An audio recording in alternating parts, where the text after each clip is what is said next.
11 മാസക്കാലമായി vice chancellor നിയമനമില്ലാതെ Kerala veterinary സർവകലാശാല വിസിയെ നിയമിക്കണമെന്ന് സംസ്ഥാന സർക്കാർ ഗവർണറോട് ആവശ്യപ്പെട്ടതായി മന്ത്രി വി.എസ്. സുനിൽകുമാർ വ്യക്തമാക്കിയിട്ടുണ്ടെങ്കിലും നടപടി വൈകുന്നത് സർവകലാശാലയുടെ ദൈനംദിന പ്രവർത്തനങ്ങളെ താളം തെറ്റിക്കുന്നുവെന്നാണ് ആരോപണം.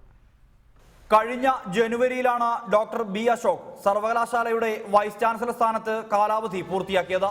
തുടർന്ന് doctor P Balakrishnan, doctor E Nanu, doctor Prabhakaran എന്നിവരുൾപ്പെട്ട പാനലിന് കഴിഞ്ഞ സർക്കാർ രൂപം നൽകി. എന്നാൽ വൈസ് ചാൻസലർ നിയമനവുമായി ബന്ധപ്പെട്ട് ആരോപണങ്ങൾ ഉയർന്നതിനെ തുടർന്ന് നിയമനം വൈകി. ഇതിനിടെ ഭരണം മാറിയിട്ടും വൈസ് ചാൻസലർ നിയമനം സാധ്യമായിട്ടില്ല. നടപടി വൈകുന്തോറും സർവകലാശാലയുടെ ദൈനംദിന പ്രവർത്തനങ്ങളെ സാരമായി ബാധിക്കുന്നുണ്ട്. കഴിഞ്ഞ 5 വർഷമായിട്ട് കൃത്യമായി ഒരു അക്കാദമിക് ബാക്ക്ഗ്രൗണ്ട് ഉള്ള ഒരു സർവകലാശാല അധീപൻ ഇല്ലാത്തതിൻ്റെ എല്ലാ പോരായ്മകളും കഴിഞ്ഞ കാലയളവിൽ വെറ്ററിനറി സർവകലാശാല അഭിമുഖീകരിക്കുകയുണ്ടായി. തികഞ്ഞ അഴിമതിയും സ്വജനപക്ഷപാതവും എല്ലാമാണ് UDF സർക്കാരിൻ്റെ കാലത്ത് ഈ സർവകലാശാലയിൽ നടമാടിയത്. അഴിമതി ഉൾപ്പെടെ ഇപ്പോൾ ഡയറക്ടർ ഓഫ് എൻ്റർപ്രണർഷിപ്പ് ആയിട്ട് ഡോക്ടർ TP സേതുമാധവൻ ഉൾപ്പെടെയുള്ള ആളുകളെ നിയമിച്ചതുമായിട്ട് ബന്ധപ്പെട്ട് ഇവിടുത്തെ ഇടത് വലത് സംഘടനകളെല്ലാം തന്നെ വ്യക്തമായിട്ടും അതിൽ അഴിമതി ഉണ്ടെന്ന് ആരോപിച്ചിട്ടുണ്ടായിരുന്നു. ഇന്നും അദ്ദേഹം തന്നെയാണ് ആ സ്ഥാനത്ത് തുടരുന്നത്. അത്തരം പരിഹരിക്കേണ്ട നിരവധി പ്രശ്നങ്ങൾ ഉള്ളപ്പോൾ സർവകലാശാലയ്ക്ക് ഇത്തരം കാര്യങ്ങളിലൊരു ദിശാബോധം വരുത്തുന്നതിനും അതോടൊപ്പം തന്നെ ദൈനംദിന പ്രവർത്തനങ്ങൾ മുന്നോട്ട് കൊണ്ടുപോകേണ്ടതും ഒരു വൈസ് ചാൻസലർ ഇല്ലാത്ത അപര്യാപ്തത വല്ലാത്ത പ്രശ്നങ്ങൾ സൃഷ്ടിക്കുന്നുണ്ട്.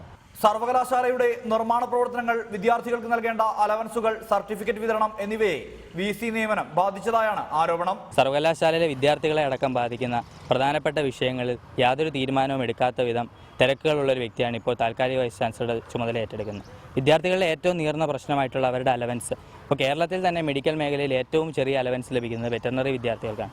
യാതൊരു വർധനവും വരുത്താതെ സീറ്റ് വർധനവും ഫീസ് വർധനവും ഈ യൂണിവേഴ്സിറ്റിയിൽ കൊണ്ടുവന്നു. നേരത്തെ ഉണ്ടായിരുന്ന വൈസ് ചാൻസലർക്കെതിരെ അഴിമതി, സ്വജനപക്ഷപാതം തുടങ്ങിയ നിരവധി ആരോപണങ്ങൾ ഉയർന്നിരുന്നു.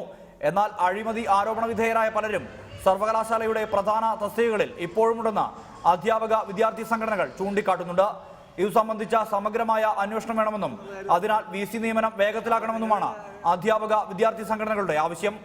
സുർജിത് അയ്യപ്പത്ത്, റിപ്പോർട്ടർ, തൃശൂർ.